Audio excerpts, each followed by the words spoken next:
Okay, I'm going to go ahead and get started. I want to welcome everyone to this session called OER Course Development in Community Colleges, a panel discussion with instructional designers and instructors. My name is Scott Wright. I'm actually an instructional designer for the University of Arkansas Global Campus. And as my co-host today is Dr. Mary Price, one of our senior IDs here at U of A Global Campus as well. Before we begin, I have a statement I need to read. Before this session starts, I need to read the Open Education Southern Symposium strives to offer an open, inclusive, and friendly environment for all participants. All attendees are expected to help maintain a professional and welcoming environment, free of any type of harassment by being mindful of the space and time you are taking up, being aware of the dynamics of power and privilege, being considerate of others' desire for privacy, being respectful of others, and accepting that differences in opinion and circumstances create a stronger collaborative environment, actively challenging individual biases and assumptions. And with that, the presenters may now begin. Okay, thank you, Scott. Hello, everyone. My name is Dr. Jamie McLeod, and I'm from Central Carolina Community College. And I just want to take a brief moment to let each of the panelists introduce themselves. I'll go ahead and start. My name is Dr. Jamie McLeod. I'm an instructional designer for Central Carolina Community College. I also teach computer technology classes, and in the fall, I'm going to start teaching communication classes. So I've been in higher education for about 15 years, and I've been an instructor for almost 11. So I come from the background of also instructional design and being an instructor at the same time, and I blend those roles together. Okay, Lisa, could you introduce yourself? Hi, I'm Lisa Knight, and I am also an instructional designer here at Central Carolina Community College. I've been teaching physics here as well for the last 19 years. I have, like Jamie, have combined my teaching experience with my instructional design experience to help assist the faculty in course development. Okay, thank you, Lisa. Carl, could you introduce yourself? Sure. I'm Dr. Carl Bryan. I've been affiliated with Central Carolina Community College since 1992. I've been a teacher really since 1990. So a lot of time in the classroom. My area of interest is health and fitness science, health, physical education, all things sports related in regards to that. Okay, thank you, Carl. Robert? Hi, everyone. My name is Robert Barnes. I'm a history instructor at Central Carolina Community College. I've been teaching with the college for just over a decade now, and I have recently just completed 2 builds based around open educational resources for both American History 1 and American History 2, which are 2 large offerings for our school. Okay, thank you, Robert. So what we're going to do today is we're going to talk about our experience and how we're implementing OER at Central Carolina Community Colleges in our classes. And one of the big initiatives we have here at Central Carolina is we're trying to save students money on textbooks and reduce the cost. And so one of the ways to do that is to incorporate open educational resources into our courses so the students don't have to pay high prices for the textbooks. But in order to implement this, what you have to do is you have to go through a course redesign process. And so in that course redesign process, instructors are going to have to take a publisher book that they've relied on to teach their course, tests, and other things. Then they're going to have to transition to these OER resources. So we just want to talk about some of the processes we've come up with, maybe some of the challenges we face, some of the benefits of it, to give you an idea of what this experience has been like. In our college setup, we have 2 instructional designers, Lisa Knight and myself, and we assist the faculty in this process of course development. So the process starts with a general proposal from the faculty member that they have a course. It probably has an expensive textbook, or there's a lot of students that take the course. And we then start the process of converting the course from publisher material to OER material. And the reason for this is we would ultimately like to have full degrees where the students would not have to purchase a textbook. And so to get that process started in the proposal, the instructor talks about some resources potentially that they want to use. They talk about how the course has been done in the past. And then they kind of talk about what they see and what they want to do with it in the design process. They come up with a timeline. And then most importantly, they get it approved through the administration. So the administration is involved right from the beginning. So everyone knows what the process is. They know this course is being converted from publisher material to OER. And then once everyone's on board, then we actually start the process. So one of the important things in our process that we do from the very beginning is Lisa and I like to tell instructors to begin with the end in mind. And we feel like this is going to help alleviate a lot of problems that instructors face when they're designing OER courses, because sometimes you can feel overwhelmed. You have all these resources, or you're panicked that, oh, I need to just go out and start finding resources. But the first thing we like to encourage them to do is to start with a course map. And both Carl and Robert went through that process as well. And what the course map involves is you actually writing down in an Excel spreadsheet an overview of your course before you start creating it. And this is a very important part of the process, because it will let you and the instructional designer, you as the instructor and the instructional designer, see what you have in mind for the course. So as an instructor, you can look at the course map and say, okay, I like the way this module looks. I like the assessments. I like the resources. And you can come into agreement with the instructional designer before you actually go into the LMS and actually start creating the class. And that can solve a lot of problems. It can really speed up the design process too. And most importantly, it eliminates any redoing of material or you having to recreate things. And so let me give you just a basic overview of what the course map looks like if you're not familiar with course mapping. So we'll have the instructors list all their course objectives. And then once they list that, they're going to list out all of their modules, the titles of the modules, and then the module objectives. And then we're going to have the instructors list the resources they're going to use, the OER resources, and then the assessments. And then we'll have them show how all the assessments link to the resources, how the resources link to the module objectives, and then how the module objectives link to the course objectives. And through this process, once you have the course map built, then the instructor and the instructional designer can be confident. Now, our LMS is Blackboard. We can be confident to then go in the LMS and start creating and designing the course.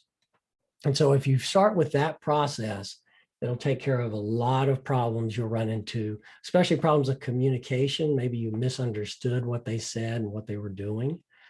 And so it kind of helps clarify. It also gives you something you can check back on. You know, hey, you said you were going to do this in module 1, in module 2, you know, and it gives you a basis of communication as you work through the process. So as you work through the process, the instructional designers here, so we help the instructor throughout the process. So we look at the timeline they gave themselves, and we help them stick to that timeline. We check in with them, we have meetings with them, ask them if there's any problems, any questions. We'll also look over the course for ADA problems, accessibility, copyright, or things like that that many instructors might not be familiar with, where we as instructional designers are much more familiar with those processes. So we just kind of walk with them step by step through the process. And the end result is we've looked over the course, the instructors looked over the course, then we'll pass it on to a department chair who will also look at the course, and then finally, ultimately, a dean who will make the final approval. So there's a lot of people involved in the process. There's a lot of eyes on the course looking at it. And this is just going to increase the quality of the course, and it's going to bring in a lot of different perspectives. So I know this process could seem daunting from the beginning, like, oh my gosh, I've relied on my publisher book for 10 years and now I have to start from scratch. But if you develop a process from start to finish where the instructor sees they're going to be supported, they know the supports are in place, and the supports are there for them, it can actually be a very rewarding process for the instructor, because one additional thing this can also do is the instructor is more involved in the development of the course, rather than just relying on the material from a publisher and then adding a little bit of direct instruction. Now they're hand selecting all of this material, and it gives them a better position to provide direct instructions to the students because they've actually selected each component of the course. So it can be very effective in even bringing more direct instruction into the course. So it may seem like a large process at the beginning, but we like this process and we think it really helps walk the instructor through and overcome some common issues you can run into when you're trying to design these kinds of courses. Okay, I'm going to pass it over to Lisa, and she's going to give a little bit more in depth of the things that we do to help the instructors.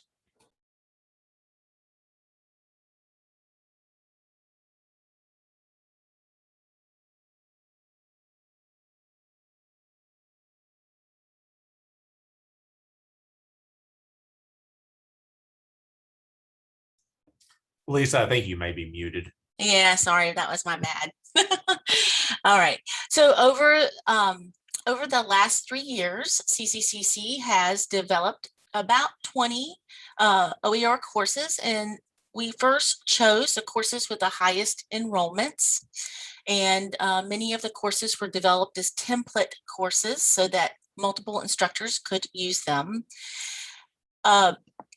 We also have about 6 more courses, 6 to 10 more courses in process of being developed right now this summer.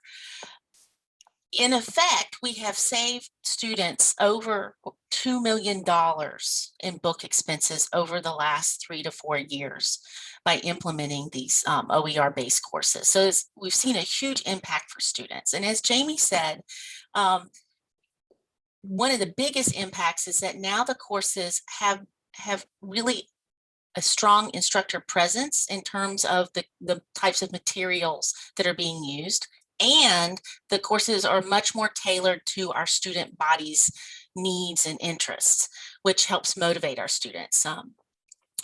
Also, another big advantage of that we found is that, you know, we don't have to wait for students to get access to books and publisher material. We don't have that waiting period for them to get into the online homework, platforms, and they can start their work immediately and, get the help and support they need from their instructors.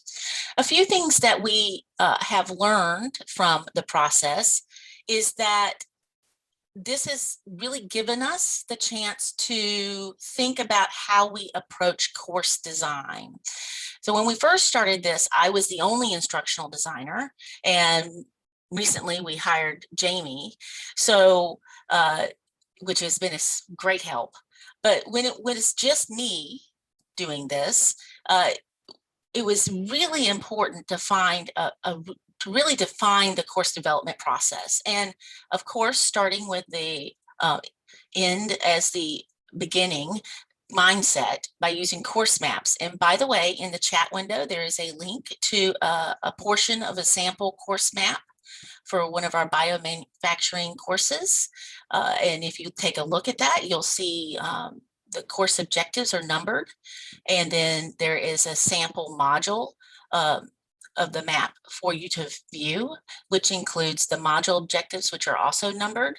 And beside those module objectives, we have indicated alignment using parentheses, indicating which course objectives those are aligned with, and doing a similar type of notation for the activities and instructional materials that are used in that module. So take a look at that, and you'll see that that process has really helped us to kind of think about the instructional design process. First of all, development timeline is a necessity. When you're working with OER materials, it's such a, for a lot of our subjects, there's a lot of material available and you have to pick through it. So getting instructors to start at the very beginning to think about how long it's going to take them and think about what types of resources they want and how they're going to find them, and helping them find them, connecting them with our OER librarian to help them find materials that are meet copyright expectations and also are accessible as they can be, or easily made accessible if needed, is really important. Also, the other thing that's really helpful is to have some kind of rubric.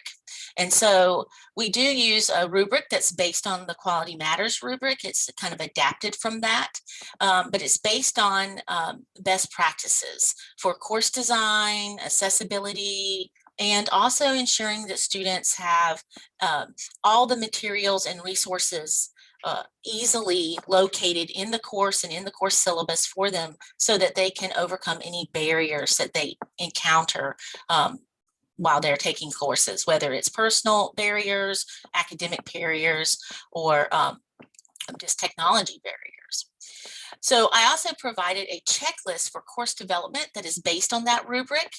It's in the chat window as well. So it's just a little checklist grouped by different categories, including, what should be in the syllabus, what should be in the course content area, or in other words, the area where you provide your modules or your unit material, and accessibility.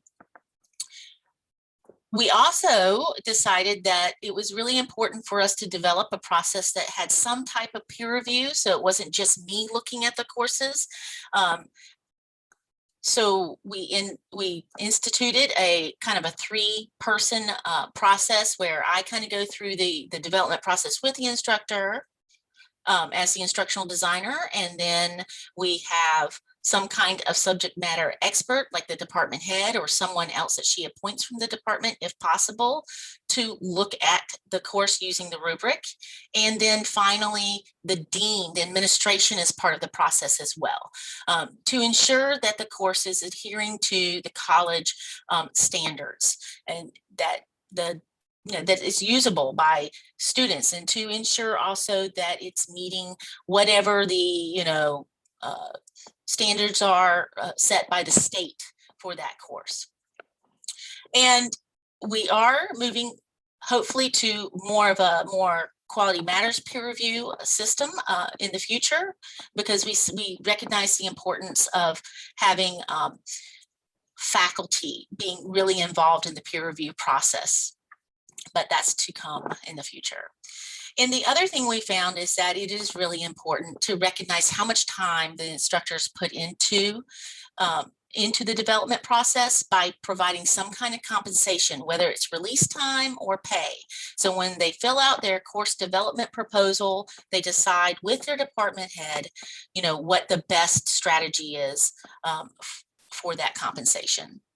And I think some of the biggest surprises, the advantages that we've seen from kind of adopting this process, this course mapping really, is that by ensuring that we provide the course map in the course somewhere, that we have it housed either in instructor resources or we have it available for students, we hopefully we encourage our faculty to include that course map and make it available for students as well as any instructors that might use the course. Because if students and instructors know exactly what the purpose is of each of the instructional materials, activities, and assignments, and how that aligns to the learning outcomes, it helps both the students be more motivated and have a clear understanding of what it is they're supposed to be doing, instead of just looking at a plethora of information and then trying to sort it out. They know I'm supposed to learn this, this, and this, and this is how I'm going to learn it. This is how I'm going to practice it, and this is how I'm going to demonstrate to my instructor that I've learned it and be assessed on it. And for the instructors, this is especially helpful when we have for our multiple section courses that are using a template shell for their course, because there's a course map in there, and we can have an adjunct be hired 2 days before the course starts, and at least they have a document that shows them exactly what they need to be doing and why they're doing it. It doesn't mean that they can't change things, but at least they have a very well outlined course from the get-go. And I think the other thing that I think is really important is that I want to just kind of paraphrase and what Jamie said is that OER really opens up the ability of the instructor to tailor that course to their students. And even though we have, of course, instructors that really love the publisher content because it's robust and it has a lot of media in it and different options for students to review and practice, sometimes that publisher content is really generic and it may not connect well with the student. And so OER provides such a great opportunity for our instructors to connect with the students and really tailor that course to the audience. And I'm going to turn it over to Carl, as our first instructor, to talk about his experience. Thanks, Lisa. Can you hear me? Everybody good? Yes. Thumbs up? Okay, awesome. So in my particular OER experience, I could not be more, I guess you could say, proud of the fact that we have instructional designers on our team, because they make sense of all the word spaghetti, if you will. So when you're looking at some of these resources and you're trying to go through things, having the templates that Lisa and Jamie have provided us really puts things into a proper order. I was approached by a vice president and a director at our college, and they indicated the economic impact of two particular courses that we have, a beginning, I guess you could say, potpourri of health, a health 110 and a PED 110 class. And basically we have a 2-hour credit requirement in our associate arts and associate science degree. I'll let that jet plane pass there as we go. But with that, the economic impact that it has on our early colleges was astounding, in the fact that we were using a textbook company and the students were to obtain codes, but then that was being passed on to the taxpayers, because when you have an early college, basically you're providing those textbook opportunities, quote unquote, for free to the students. And so it was just a perpetual line item cost for those students. So what we did is, with the help of the director, he looked and aided me in finding these two particular textbooks, and then subsequently rolling up your sleeves, the work really began. Now, coincidentally, that came at a time when COVID struck. And then so subsequently, there was this time where we were both flipping the switch from physical instruction in front of our students to online instruction. So it seemed that I was basically immersed into the material a lot. So anytime I was taking a break, it was really taking a break and working on my timeline of the OER courses and aggressively trying to get the material ready and so forth, so we could literally beta test it this particular summer. So we are literally in the latter part of a 8-week trial with both the PED 110 and HEA 110 courses. What I found it to be really refreshing is that we have control now versus the textbook companies. And the reason I say that is like, well, that seems odd because you always have control of your class. But when you are going through Blackboard to an alternate site, and as a department chair, if a student is, say, protesting a particular grade, there's something wrong with an assignment and so forth, you literally cannot go into the platform and look and investigate for yourself to not even worry an adjunct who's working maybe in the capacity of, say, a public school teacher or doing their regular job. And so there were problems that I felt like I could solve if we had materials like this, to where I didn't have to go through several channels to get access to the learning platform. Now, what you see is that I can go directly in, correct a test question, or if there was a typographical error, or even clarify something, because literally I wrote the courses. And so we have those in what I call sandbox course sites, to where I can make a change in the sandbox. And so from semester to semester, people can grab their courses. It's arguably turnkey. In fact, I had an instructor contact me yesterday, and they were all in a panic because they had not requested their course site, and that they had heard about OER, and they felt like they had to do all the heavy lifting. And so I was immediately able to assuage their concern that all the assessments were done, all the labs were done. The only things that they had to tweak were highlighted for them within the particular course. And when you have such uniformity like that, you are able to grab some data that we need for other particular areas of assessment in our college. So the OER format really helped me look at a helicopter view at all the courses that my department offers. And because students are not looking to learn a learning management system, they are looking to learn the material, and are aiming to learn the material. So the more uniformity that we're able to present to them across the board within our department, the better it is, because the expectation is there.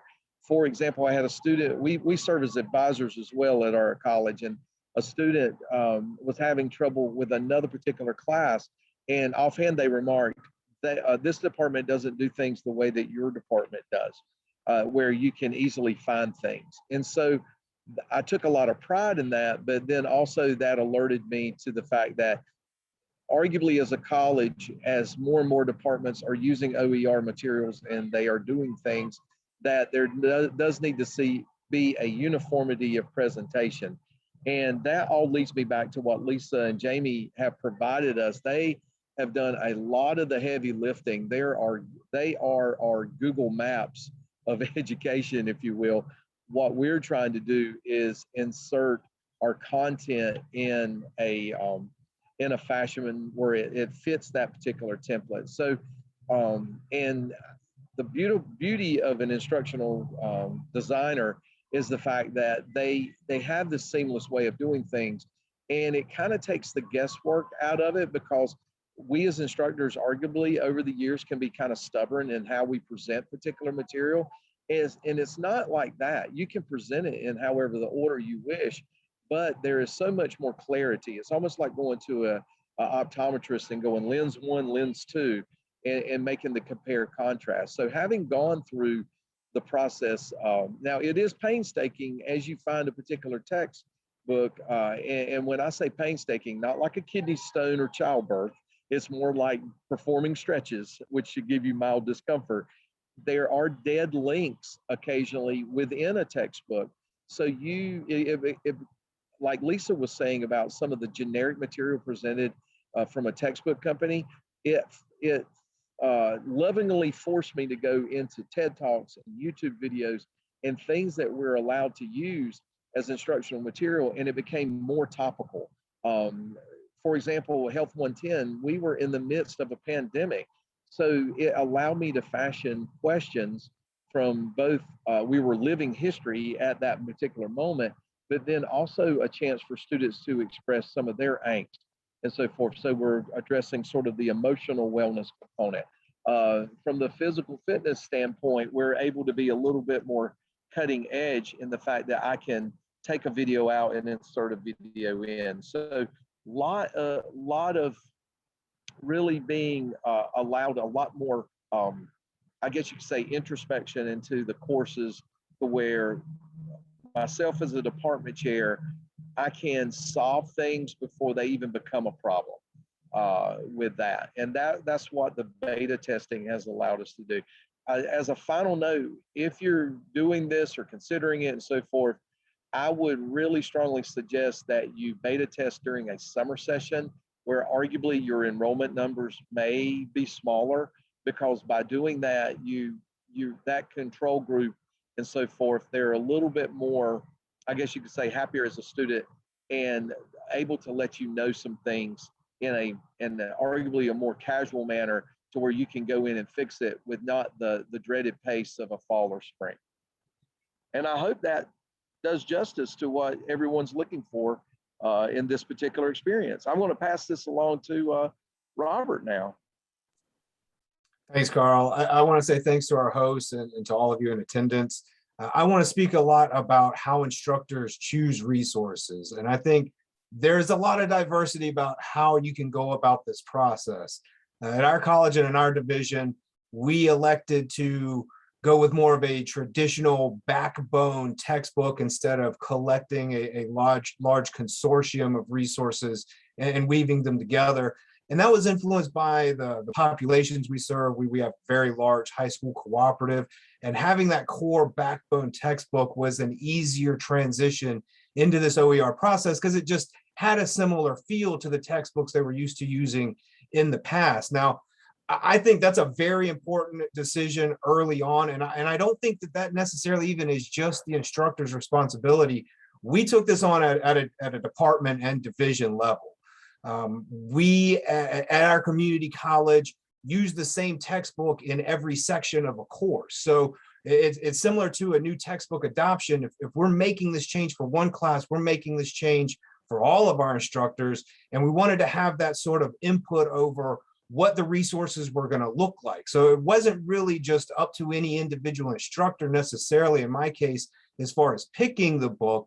We had a nice group sit down a year, maybe at least a semester before the OER design process, just to figure out what type of core resource we wanted to use. Now, I've been on textbook selection committees. Many of you have probably been on textbook selection committees, and I carried some old bad thinking from this process into the OER design. And I'm a historian teacher. I love telling stories. So I'm going to tell you what I refer to as my epiphany moment.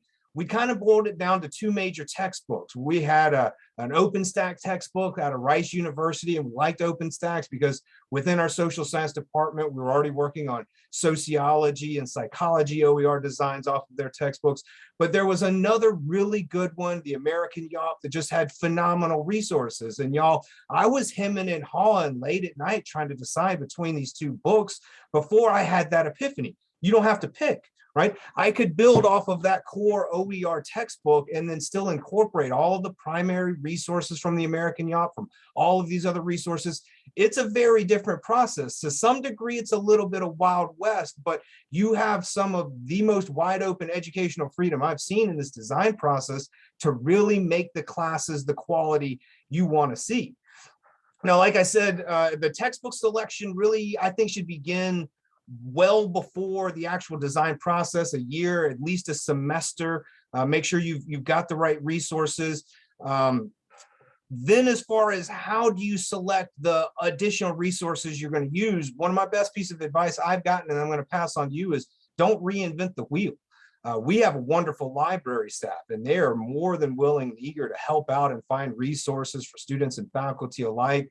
The college has subscriptions to JSTOR and InfoBase.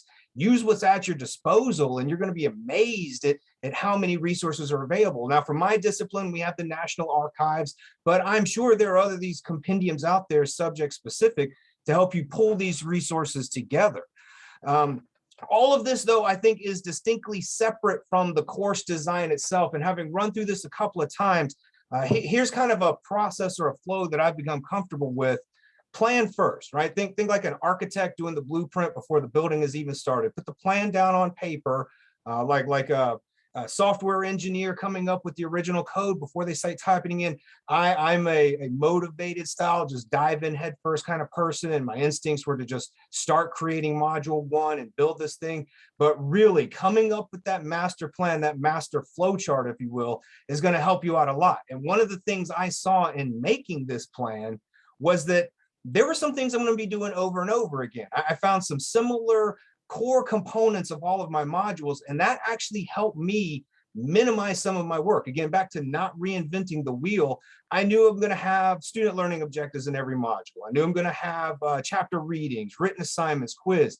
So I just built a base unit module, relatively blank, bare bones, and then copied that for the 16 chapters that I'm going to have in my textbook. And then that allowed me to kind of, in the building process itself, cut down on a lot of redundant work by having the stuff completed well once and then replicated over several times. Now, the final part of the process really for me is adding in those resources themselves. The additional resources, your videos, your primary sources, whatever you're going to be using to help achieve those student learning objectives and really pass on the relevant information. For me, that was kind of a later in the process component because I wanted to see what I had built, what I could recycle from other courses or what I could reuse from other faculty members in the department, grade assessments that we wanted to at least keep incorporated in some way. Wanted to see what was built so that I could then have a better understanding of where I needed to plug these resources in. And again, one of my best piece of advice as far as finding these resources is make a friend in the library. I'm sure all of you have some wonderful librarians, library resources as well. They were a huge advantage in helping me just kind of whittle down this almost insurmountable amount of resources. But by creating the plan and already beginning the build, I had a better idea of what resources I was going to need, what sections were going to need videos, where I needed to supplement in the course and just kind of help round it out. And I really believe that if I just kind of, like I said, gone headfirst into the process and attempted to design module 1 and then build on all the way through, it would have been much more time-consuming, arduous process. And I don't know that it would have necessarily produced the same sort of quality results. So as far as how do instructors choose resources, use everything at your disposal, but think ahead. Think ahead in your resources about accessibility. Think ahead in your resources about shareability and copyright, because that's also going to heavily influence the overall design. The more forethought you can really put into this process, the easier the build is going to go. And you're going to see the areas relatively early on that are going to be time consuming. For me, it was creating massive test banks because textbook publishers come with these test banks. They come with these sort of generic assessments. You got to kind of do all of that from scratch. That actually took more day-to-day time than I was expecting, especially compared to the building of the classes themselves. Use what you already have, right? If you've got great assessments, put them in and design the module around it. That's what I mean about this degree of flexibility. If you've got good assessments, build that module around the assessment. And it might just be time to build some new assessments. Look at the content you've got and brainstorm, how do I do this differently than I've done with a traditional textbook? How can I find new ways of assessing this information that's not the same old answer critical thinking questions or compose an essay response, right? New and creative ways to ensure that these students are really getting those learning objectives. Now, another thing I do want to talk about is that instructor balance. Here at Central Carolina Community College, we've got kind of two conduits here. You can have a course load reduction or an adjunct salary pay for the build. But I think institutions need to have some sort of compensation because this is a labor of love. This is a time-consuming process. This shouldn't really be looked at as somebody's side project on top of their normal traditional workload, right? There's other duties as assigned, as many of us have become familiar with. This should be its own kind of special project. I found it very helpful to begin a lot of this process in that early couple weeks of the semester in that census period where I had a little bit more flexibility in time, but that also helped me get in the habit of dedicating time each day and each week to hammering out these objectives in the overall course build. Now, as far as impacts of this, I mean, millions of dollars saved at our little community college here in Central North Carolina. The impact for the students is phenomenal. Another thing to keep in mind is we have a large high school cooperative program. I'm sure many of you also have large high school cooperative programs. Our counties have loved the fact that we're saving them tens of thousands of dollars on these textbooks. And in some of our rural communities, you would have 100 students from a high school taking a class, but they only have one set of 25 textbooks for the class. And when the pandemic hit, nobody had access to that. And with these open education resources, we had very little disruption. Our students had access to the textbooks, had access to the information. It was relatively smooth and relatively seamless. But one more impact that I don't think people talk about or think about a lot is also going to be that impact on you, the instructors, because guess what, ladies and gentlemen, believe it or not, is as scary and daunting and as much work as this seems like it's going to be, you already do this. You already do this periodically with every new edition, update to your textbooks. A lot of this work of design and implementation and upkeep of our online classes is already being done. So why not do it well for your school and have a design, a template that can now last for decades and just be refreshed and rehabbed over time instead of being kind of phased out with these new textbooks editions as they roll in. So, hey, Robert, we're at 40 after, so we probably need to open it up for the Q&A if we could. Is that okay? Yeah, I was just going to wrap it up and just say, don't be afraid of the work and don't try and reinvent the wheel. Thank you. Thank you. And we'll take any questions that you have. Just put them in the chat box, please, and we'll start looking at them.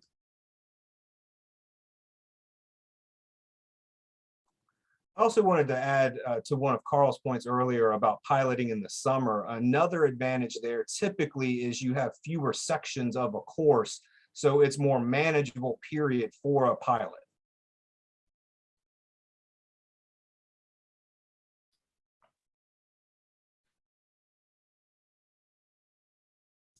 I am looking. I don't see any questions yet in the chat, but that doesn't mean that we may not still have some coming in. Okay, well, while we wait, I just wanted to chime in real quick, Scott, and kind of highlight what Robert and Carl and Lisa said. There's a common theme, and it's not working in silos. You know, people working together is what you heard over and over. Department chairs, deans, instructors using other instructors as resources too. And so I want you to take that away from this panel discussion, that, you know, don't try to do this OER development in silos.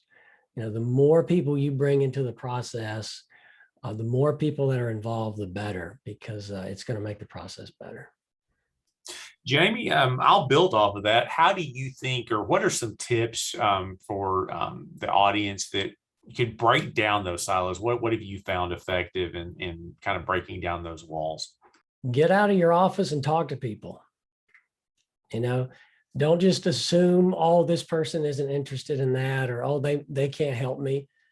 You know, just leave your office, go visit, make a phone call, and talk with them. Let them know what you're doing, and, you know, share your ideas, and not just with colleagues, with librarians, with instructional designers, with your dean, with your department chair. You know, just step out and start having some communicate what you're wanting to do. And I think you'll find you can break down a lot of barriers very quickly, because we all have something in common, and that's we love students. You know, we're doing this for students. Absolutely. And so what better way to help students than giving them free resources in a course so they don't have to buy a textbook? And so there's a lot of people that are going to go out of their way to help you if this is something you're looking at doing. But the first thing you need to do is help break down those barriers by reaching out. Looks like we've got a few questions. The first one is from Elizabeth. Do you incentivize the OER adoption creation? I'll answer that. So the way we started this is we just sent out an all call to faculty. Well, first we approached the department heads and we identified these high enrollment classes and where we thought the cost savings would be the most for students. And then the department chairs and the Center of Academic Excellence director did an all call to the faculty and asked them, are you willing to sit down and rethink the design process or the design of your courses? And if you are, then we will give you some kind of stipend. So the very first cohort of instructors were our sociology and our psychology instructors, and there were a couple other non-transfer courses in there. And we did, we gave them little grants of money. That's how we incentivized it, was with money. Now, somebody else down at the bottom asked about how we did the compensation. So what we did is we couldn't compensate them really at the amount that they should be compensated for, because we just don't have that much money. But what we have done in the past is we've paid them for 50 adjunct hours at whatever adjunct rate they would qualify for. So if they have a master's degree versus a PhD, 50 hours. Doesn't sound like a lot, but it comes out to be about $1,500 to develop a course. And we've had instructors that developed a course together and they split it in half, 2 instructors developing one course. But most of the time we just had one instructor. But that instructor would communicate with their department, because the idea was that they were developing a template course and they wanted input from their department. But they did get the whole stipend. With the COVID money, now we are, we used some of the COVID money last year to provide those stipends. And then we have some other grant sources that we pulled from as well. So a lot of that money did come from grant sources that we had. But now that we are very close to offering Z degrees, which are degrees that students, basically all the courses they have are based on OER sources, and they are free in terms of book costs. And so we are maybe 3 or 4 courses shy of an associate in arts degree, and we are 1 or 2 courses shy of being offered an associate in science degree that is basically completely free of textbook cost. So because of that, our college is now dedicating money to try to incentivize those last few classes or courses. And those are things like our foreign language instructors really like my Spanish lab and my French lab, and our math instructors are very challenged with the ADA compliance issues. So we're spending a lot of money on trying to find solutions for that to help them. Looks like Robert's got his hand up, so we'll recognize him. Yeah, I just wanted to speak to how I personally was incentivized to this. Is our administration just brought this information to us in a very kind of non-pressure, straightforward way. And when you see the textbook savings for your students, it's hard not to get on board of this train. Another way, and what I've elected to do in my OER developments, is if your department can manage to do a course load reduction, that to me was helpful, instead of just a stipend or additional check, to actually carve out that balance time to make the OER possible. Looks like we got one more question. And the question is, how do you deal with departments that decide what textbooks to use for all their faculty? So I'm assuming that the attendee means, what if they already have textbooks in mind for that department? So I think one thing you can do is, open up your channels of communication.